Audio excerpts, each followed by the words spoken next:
In today's video, we will be studying ZZ Top's legs. Thank you. Thank you very much. Thank you. Yes. This is it. I really appreciate it. I came up with that joke all by myself. It's definitely a proud moment for me.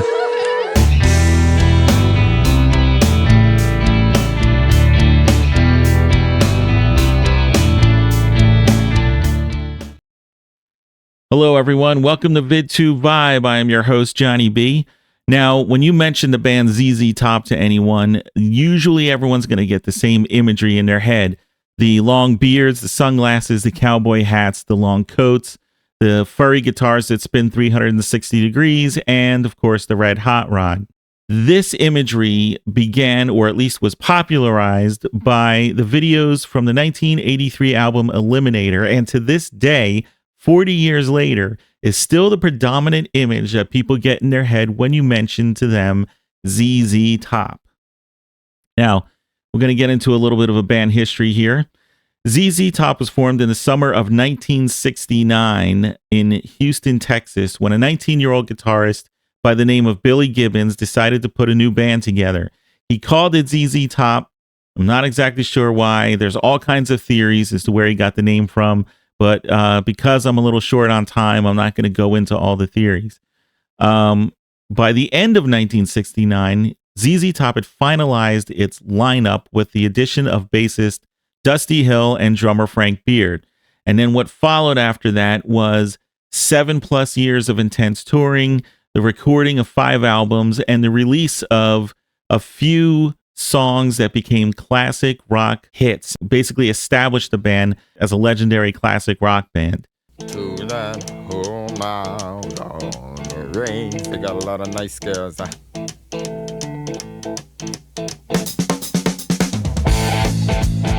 I'm racing.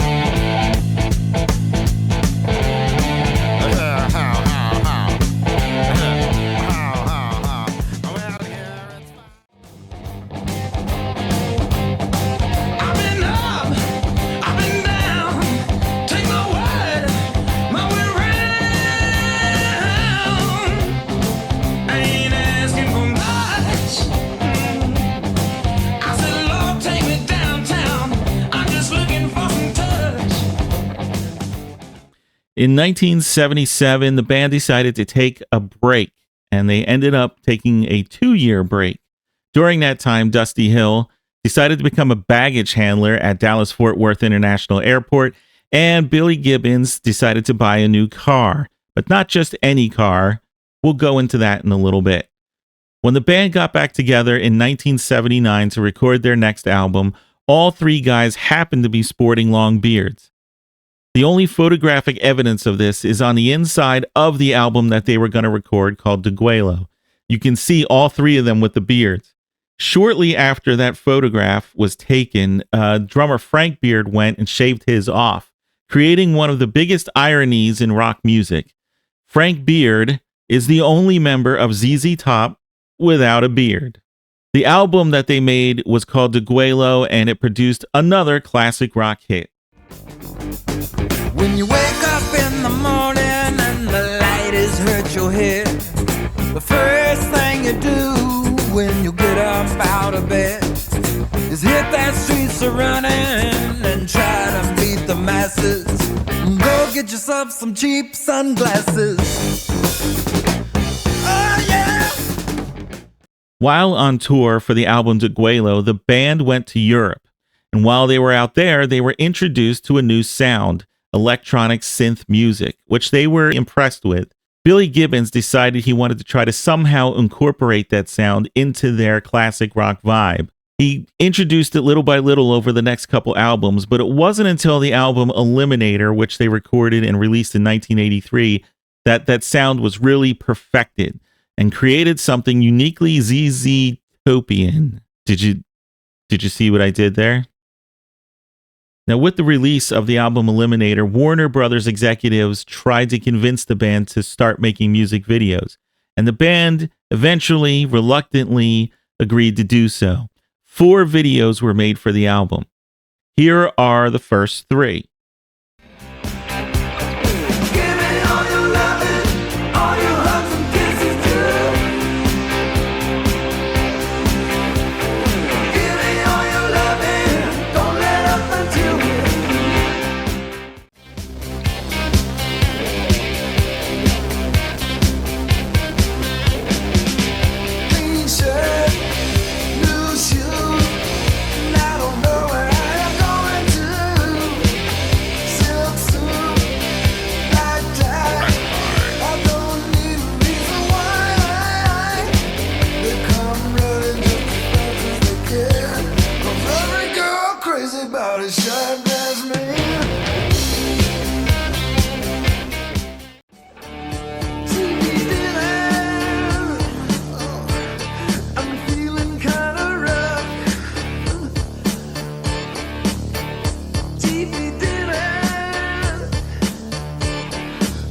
Now, the fourth video, Legs, was filmed in February 1984 in Santa Clarita, California.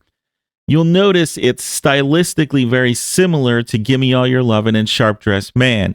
The reason for that is because all three videos have the same director, Tim Newman.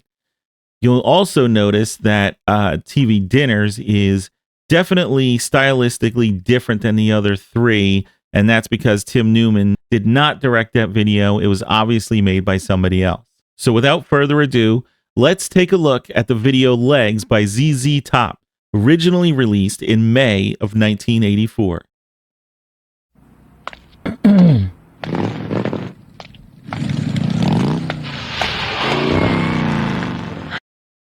All right, I want to start by introducing the main actress. Her name is Wendy Frazier, and she turned 21 during the filming of the video. Gee, I'm sorry. That is not a member of ZZ Top. For the longest time, I swore that was one of the guys from ZZ Top, probably because of the beard and the sunglasses. He's just an actor. He is not Dusty Hill. He's not Billy Gibbons. Obviously, he's not Frank Beard. He's just an actor hired to be the motorcycle guy. Oh. What's your dress? Why, what's this? You got something over here? Oh, hi, honey. Go get your burger, baby.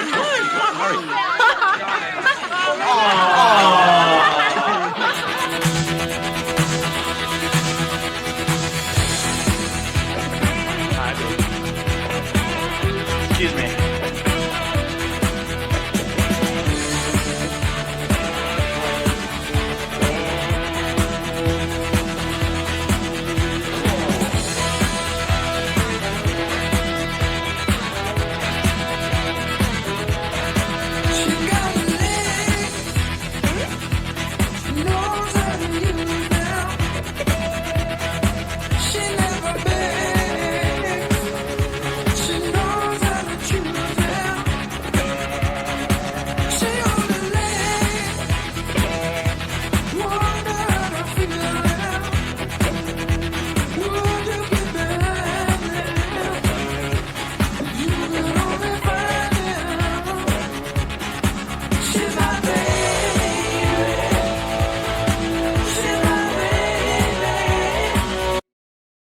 "40 years later, and the overacting in this video still cracks me up.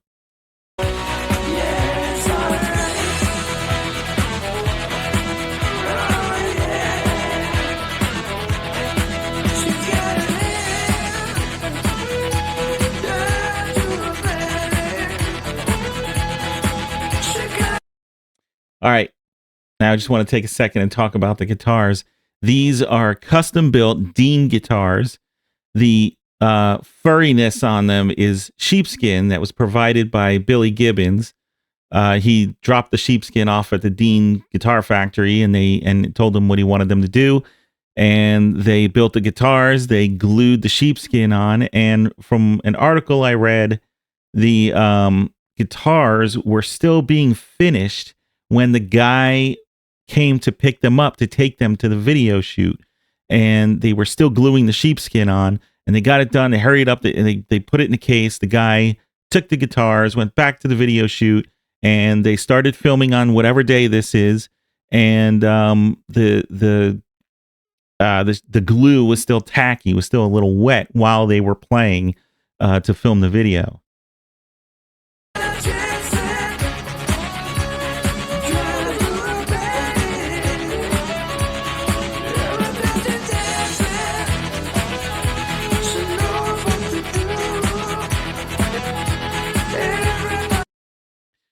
All right, I want to take this time to introduce the three models here. This is Gina Tomasino, this is Kimberly Herron, and this is Danielle Arnaud.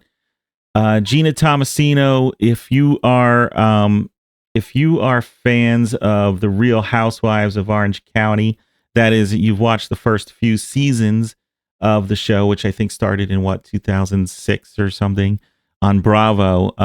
You may or may not recognize her. She was one of the first housewives. Her name was Gina Keogh.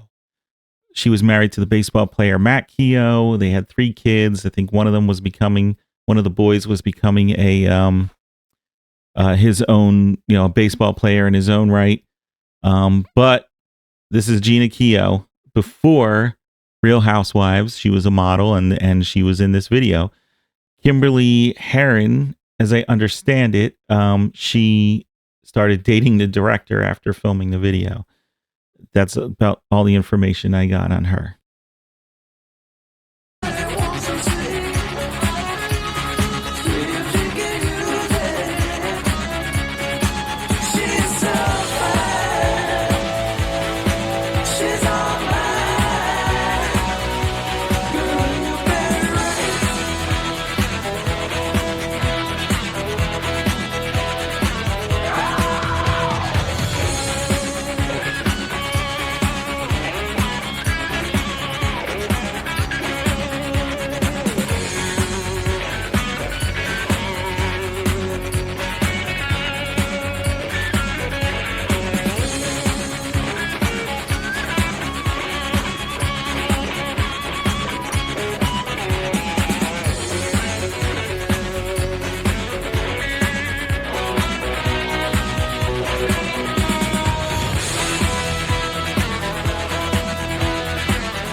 All right, now would be a good time to talk about the car.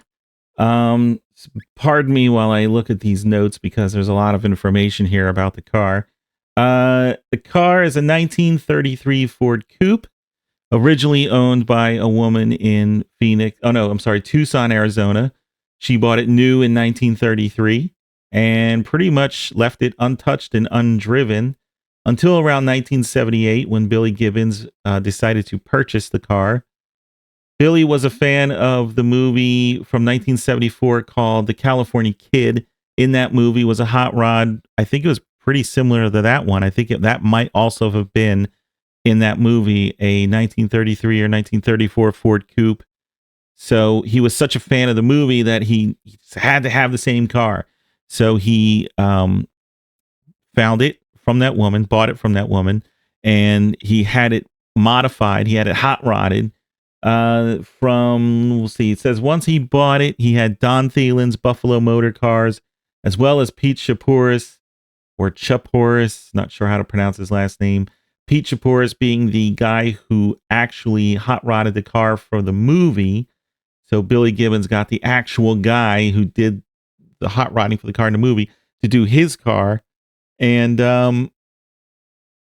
let me see, and helped Billy turn the coupe into a hot rod. Today, the car is still owned by Billy Gibbons and is now in the Rock and Roll Hall of Fame in Cleveland. At least from what I read, it's still there. It was there when I went to the Rock and Roll Hall of Fame in 2007 to visit, and I saw the car there in person, and I think it's still there. I'm not sure. Everything I read said it's still there, so I guess I'm going to need to go back to the Rock and Roll Hall of Fame and find out for sure.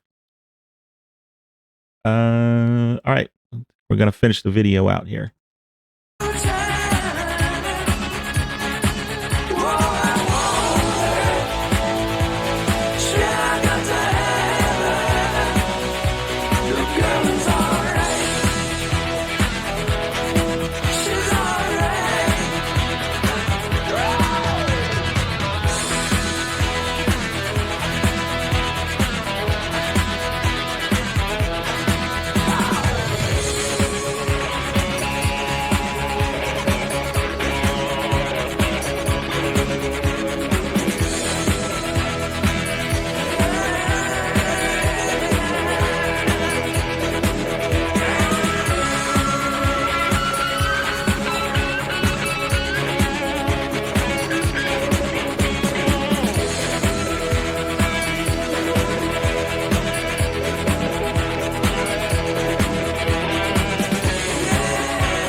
The video for Legs was nominated for Best Group Video at the 1984 MTV Video Music Awards and was also nominated for Best Editing.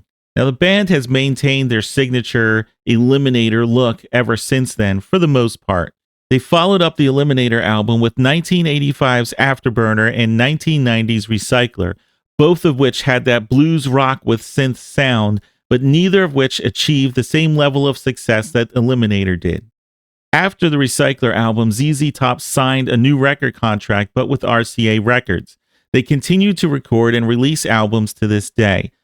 They also continue to tour, although sadly in July of 2021, bassist Dusty Hill passed away. His bass tech, Elwood Francis, has stepped in and taken over the role as bassist for ZZ Top. Well, that's it for another music video revisit. If you like what you saw, please hit the subscribe button next to my channel name, and please hit the thumbs up to show that you like the video.